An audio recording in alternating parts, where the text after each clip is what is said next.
Are you interested in making or analysing music videos, or are you a music lover who wants to look more deeply at the videos by your favourite artists? Either way, myself and Gavin have got you covered with our Lunar Sands Deconstructing Music Videos series, where we peel back the layers of your favourite music videos to explore their narratives, ideologies and cultural impact. I'm Dr Amanda Stephenson. I've got a PhD in film and English and I'm passionate about storytelling and representation. I'm joined by Gavin Fry, a filmmaker fascinated by the art of storytelling who has decades of experience in the film and music video industries. Today, we're dissecting Demi Lovato's Confident, a video that has clear intertextual links with film and TV shows featuring strong female characters and themes of empowerment. The video tells a story of betrayal, redemption and power, but it also highlights the challenges of packing a full narrative into a music video's tight runtime, especially when a well-known film director is at the helm. We'll unpack the video's cinematic ambitions, its struggle with cohesive storytelling, and the implications of a male director shaping a narrative centred on female empowerment. Let's dive into the action, the aesthetics, and the ideologies behind Demi Lovato's Confident.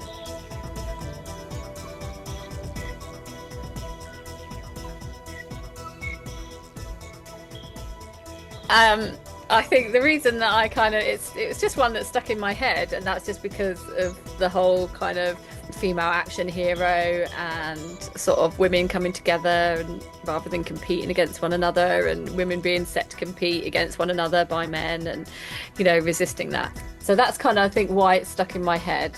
And also just reminded me of like stuff that I've watched in the past, like Nikita. Don't know if you've seen Nikita. It's a Luc Besson, where she's imprisoned and they fake her death, or they make her think they're gonna kill her and then they don't, and then when she wakes up she has to sort of sign over her life to be this sort of assassin, and so then she's trained up. And Red Sparrow was like that with Jennifer Lawrence. Did you see that? I haven't seen that one. No, it's Same story.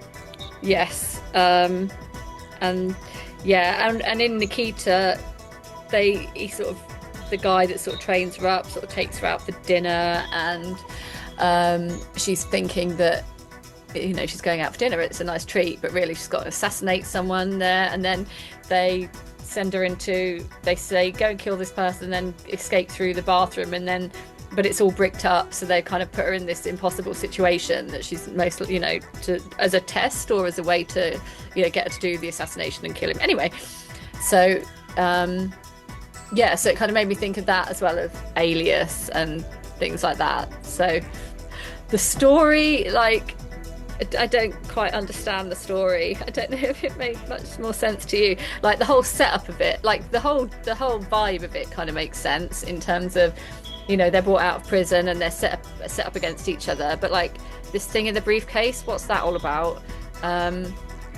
What role is he playing in that? It looks like they're doing this, they're getting them out of prison just for their own amusement. I've seen other movies like that recently, and it's that kind of almost the rich elite playing with games with people. You know, there's a whole bunch of movies in the past 10 years or something that have been horror movies in particular. So again, I've seen that before. I think the biggest problem with the story is they were trying to tell an entire story in a music video, and it never. Exactly. I know, they like the bit where she comes out the window and then they just turn around and there's a camera point, so, you know, that's convenient, isn't it, that they just come out, she comes out the window, that's the exact place where the car stops.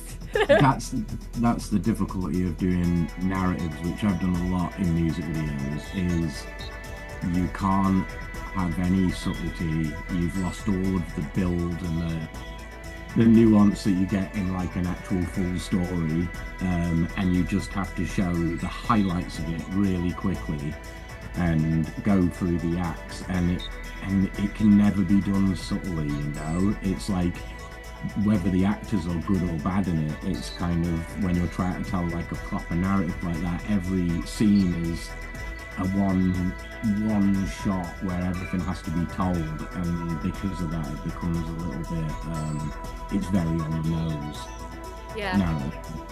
Yeah, which Rodriguez films, full films are much more developed than that. But this is like him trying to do one of his full films in a music video, and for me, it doesn't really work at all because what you've got is the Robert Rodriguez aesthetic, but without any deeper meaning to it. And that was, and I think that's some of the difficulty with Robert Rodriguez films is that he often has super strong female characters, but there's explanation to a lot of it. Mm. Whereas if you hadn't seen any of that and you were just watching this music video for the first time, it's a little bit, um, it's a little bit like what we were talking about before, not during this, Yeah.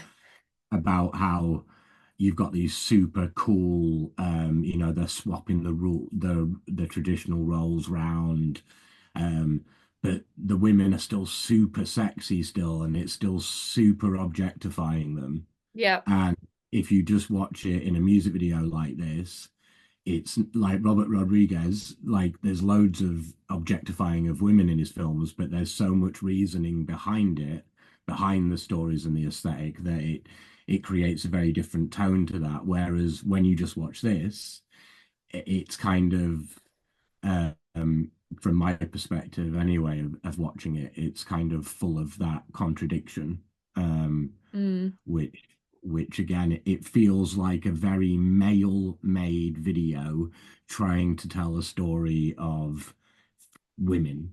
Um, Yeah. and It ki- I would have preferred it if a woman had told that story, because yeah, with I wonder if they'd have made some of the choices, like mm, the clothes that Thingy's wearing. Is it Thingy Michelle Rodriguez? Rodriguez. Yeah. It's Yeah. like, did she pick out that top, or was that a Rodriguez because his aesthetic is that kind of stuff? Would it have been different if a woman was making that?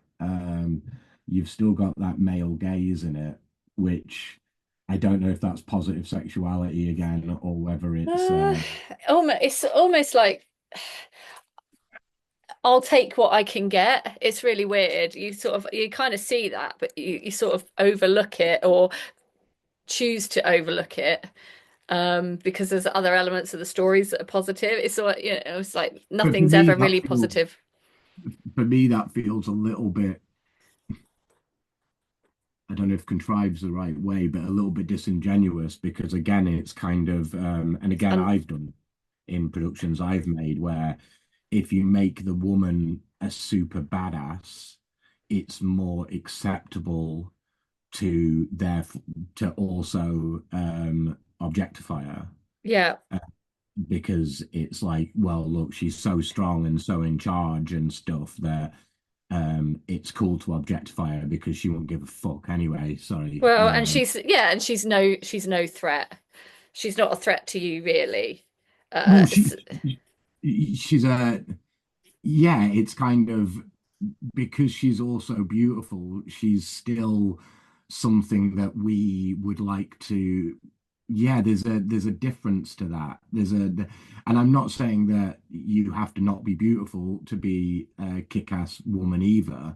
It's just, but I think maybe that's just the problem with musicians generally. Well, not musicians, artists, performers. They're full of vanity and they always want to look good.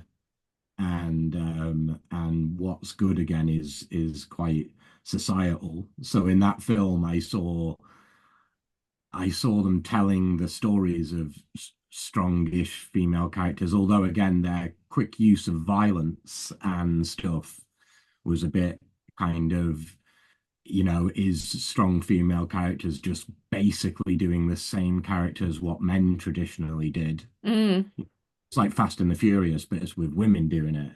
And it's like, is that really what women are, or is that what men think equality with women would be? Women being like men. Because that's what I feel when I watch this video, that the roles are completely swapped. But then I think, but I've seen that narrative with two men where they're against each other and then they team up and blah, blah, and it's kind of like, and they're quick to violence, and it glorifies violence, it glorifies guns, it glorifies prison. It does that unintentionally maybe, but it absolutely does it again. Mm. So again, if a young person watched this video, um, I don't think they would necessarily have the understanding of it, because I don't think it was made with that intention necessarily. But Robert Rodriguez, it's like it's part of what he does. Apparently, the character is kind of based off the very short stint she had in From Dusk Till Dawn, the TV show. Have you seen that? First of all, I'm like, okay, so I get the reasoning of that character was kind of in that, and therefore it was an expansion of that. I get that. But immediately what I saw was incredibly beautiful people. And again, quite easy to objectify. Well, yeah, And and there's a guy going, "Oh, that's and both of my girls." yeah, they're both my girls. And You know, like yeah, they're and like they're sat there having a cup of tea, you know. look, it's like it's like that isn't to me, both of the things you've shown me are like they're the opposite, and not in a nasty way. And I don't think Robert Rodriguez made them in that way. I think Robert Rodriguez makes super cool films, but first of all, I'm a guy. And but I'm sure lots of people like his films. But it's like his films, I don't think are progressive of that. Mm. I think they're a disingenuous manipulation of that. Because it's like, how do you film in strip clubs and things, and but make that empowering? And it's like, from a male point of view, and it's like, oh well, you make like the strippers vampires, right? Robert Mm. Rodriguez did that with Salma Hayek and Dust Till Dawn. I did it in a music video. um and but it's it's not really, I don't think it's really true at all. It's more like, we don't live in a world where, well, although that Thicket video that we were talking about literally just had naked beautiful women dancing around. Mm. But I think what other men do who are maybe a little bit more in touch than that, at least think that they're giving um, women really strong characters and stuff. But still, when we write them ideas, when we come up with them ideas, they're still mixed up with all of our own objectification of women, all of our own things. So again, they're still maybe they're good for male audiences because they see women being more like men, and therefore they have more respect for them because they're tough and can punch too, or are sexually confident. But whether that's equality again is, I think, much, much, much more complicated. Um, I'd like Yeah. to, I'd like to see a music video directed by a woman, written by, conceived by a woman in a strip club. Yeah, so when I was kind of like doing research on it, I was looking just at other clips that so Michelle Rodriguez in Machete Kills. I haven't seen that. Have you seen that one? Exactly what you'd expect from a Robert Rodriguez film. And I'm not saying that in a good or a bad way, just saying, yep, yep. I mean, Yeah, see, I will not that familiar because it's not the sort of thing. I think I have seen Dust Till Dawn, but I haven't. It's not like I've seen loads of other films or anything. yeah, I've Um, watched, I've watched movies when I was a young filmmaker.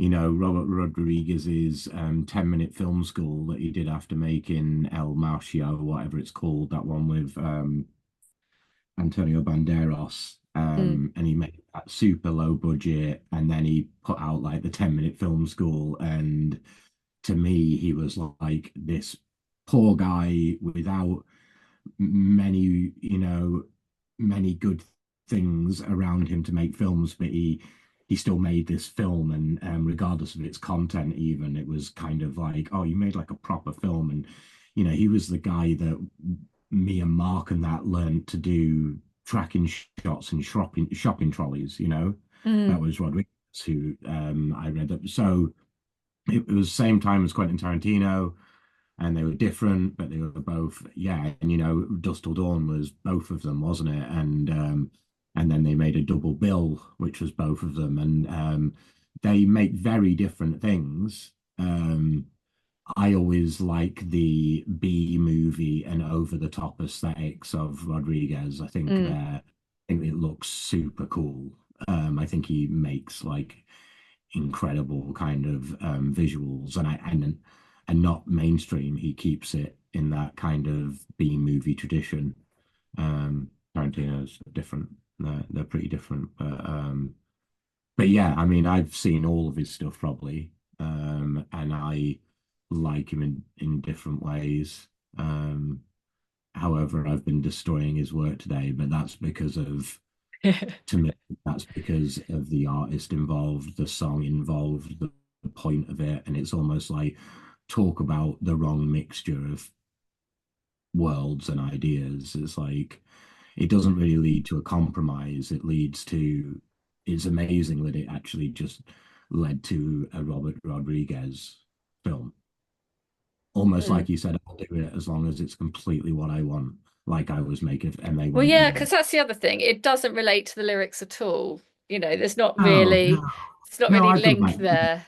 you force a narrative into something because you don't want to make a performance video, and someone like Robert Rodriguez isn't going to come and direct something while you're singing it. He's not going to make a performance video. He's going to make a Rodriguez film in a few minutes. That's what a director like that would make, and clearly the record label, the artist, everyone involved was so happy to just be part of it and got paid a lot, like Thingy Rodriguez. Mm. Um, and But yeah, that's what they achieved, I guess. They made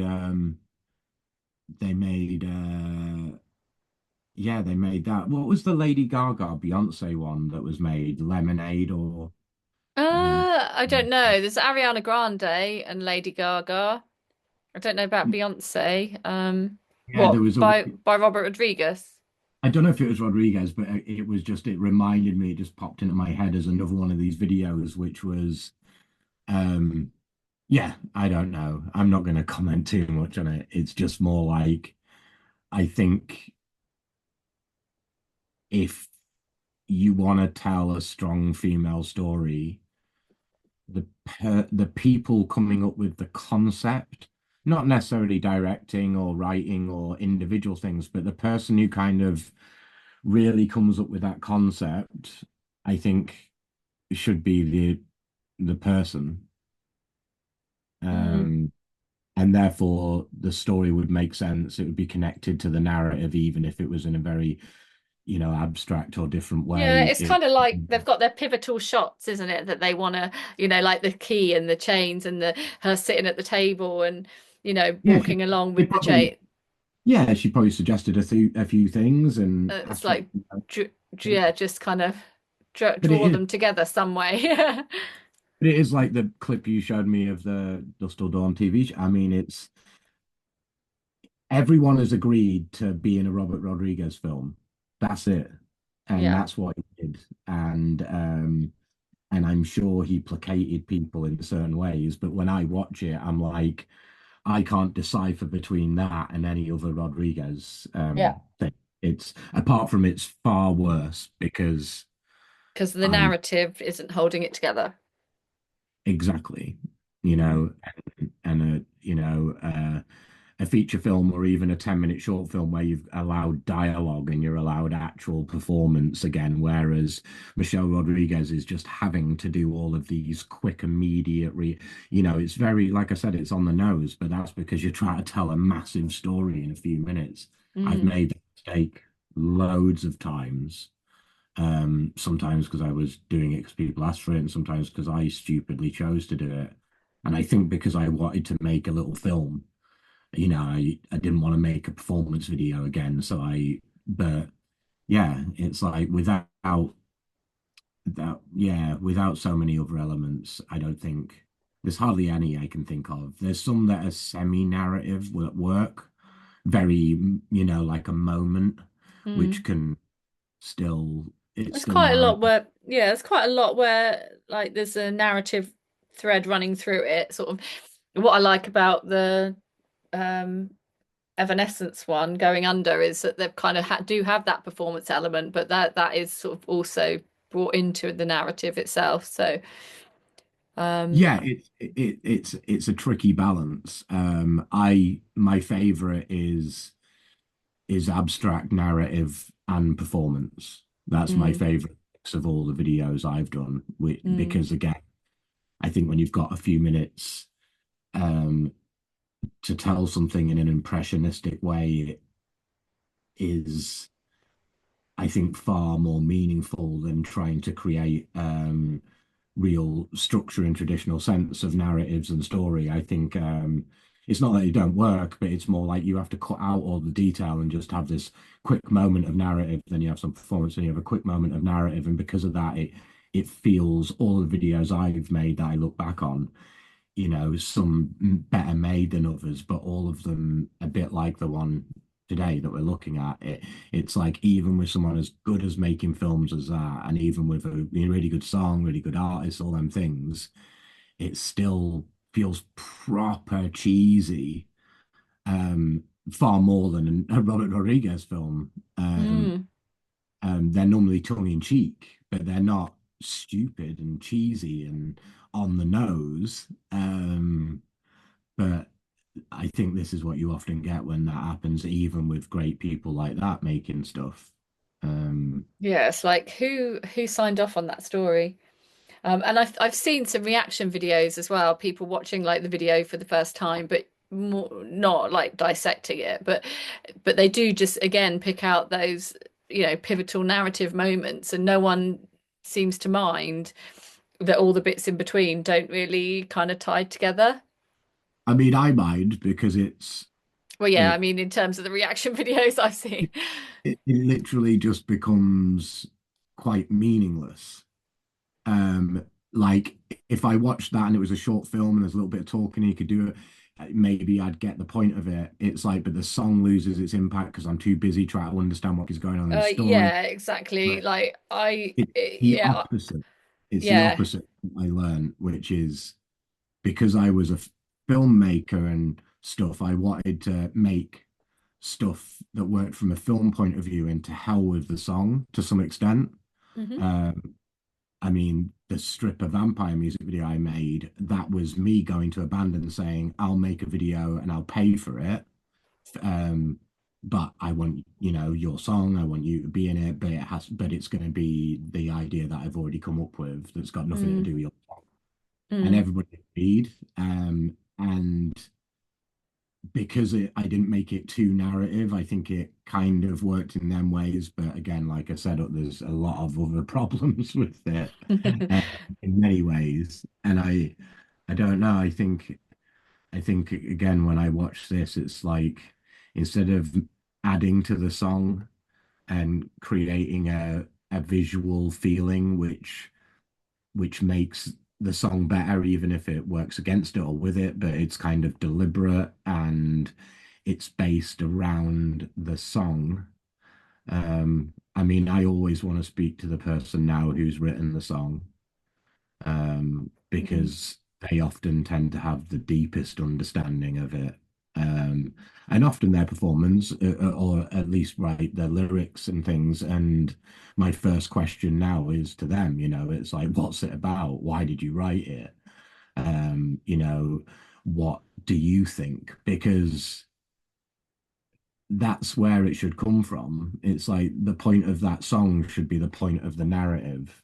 And I can't even remember the song. I mean, no, I've only watched and listened to it that one time. I can remember the video. I can't remember the song. Um, I know the song, but it's not related to the lyrics. It's about being confident as a woman. that seemed to me like 100% Robert Rodriguez, and everybody just signed off on all of Mm. it. You know? were just so glad he was doing it. They were like, yeah. Um, and yeah, where that line is, that didn't feel collaborative. And that surprised me because I don't know a lot about um well, it didn't surprise me when you told me what Rodriguez made it. I just thought maybe he'd made it differently, Mm. the artist, and he hadn't. It just made Yeah, because she's a well-known artist. It's not like she doesn't have power or influence. exactly. But obviously, her or her people are. Rodriguez is obviously still. I don't think he makes lots of music videos. Film directors like that, and it's like, again, it'd be hard for anyone to turn down it when directors like that go, "Oh, I'll make a music video for you." It's like, you know, that's that's where complex stuff like commercialism comes into all of this Mm. because I'm sure that video still got a lot of views and a lot of attention, and I'm sure it didn't harm the sales. Um, and it probably didn't harm the reputations of the artist or of Rodriguez. Yeah, there you Three, go. Three, 367, yeah, million. you know, she's a popular artist, as you said. He's a popular director. It's like it's Gnu.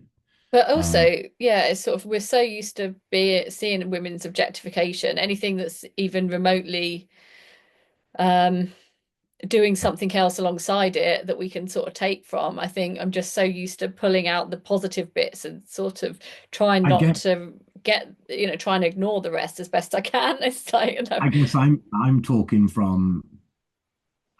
from having done it myself. mm, I'm talking from the first 10 years of making music videos. I made lots of different types of music videos, and often I just shot things for other people which had nothing to do with me. But the videos I started to produce and come up with concepts and make, I did a lot of that.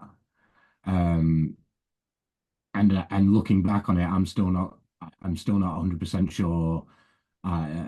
I know exactly where I am on that, and I'd like to talk to Roy Rodriguez and ask people the same thing because um, it's like a lot of what men make is male fantasy, you know. mhm, Tarantino makes his kind of kung fu male fantasies and his characters within them, like True Romance, he wrote that, obviously didn't make it, but it's just him, it's just his fantasy.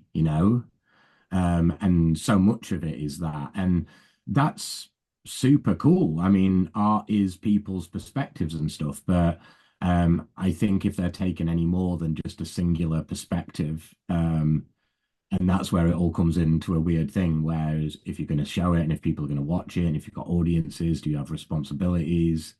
Um, because if no one knew Quentin Tarantino was, he could make anything. And I mhm, made videos where the bands, no one knew them, so I could do whatever the hell I wanted, mm, But that sometimes that was really cool because I made some super cool videos that were really good. But I also did make a lot of videos where I'd be able to justify them. I've made quite a few things where I'd really be able to justify it, as in, this is positive. This is women are involved in the making of this, in the concept of this, there, and it's kind of but yeah, I still look back on them things and think they're still male fantasy though. It's like mm, look at the people I cast. That's how you know, mm. because kind of I don't think you look at the story because the story can be claiming to be something else all day long, but the proof is in what you see. Absolutely. It's not about intent. It's about what's actually there in front of you. It's about what are they conscious of, what are they not conscious of. Is it progressive? Is it driving forward different ways of looking at things? Or is it being regressive and just regurgitating the same old stereotypes? I think we're going to wrap up there. This has been amazing. Thank you so much for chatting to me. And I hope anyone listening's enjoyed it as well.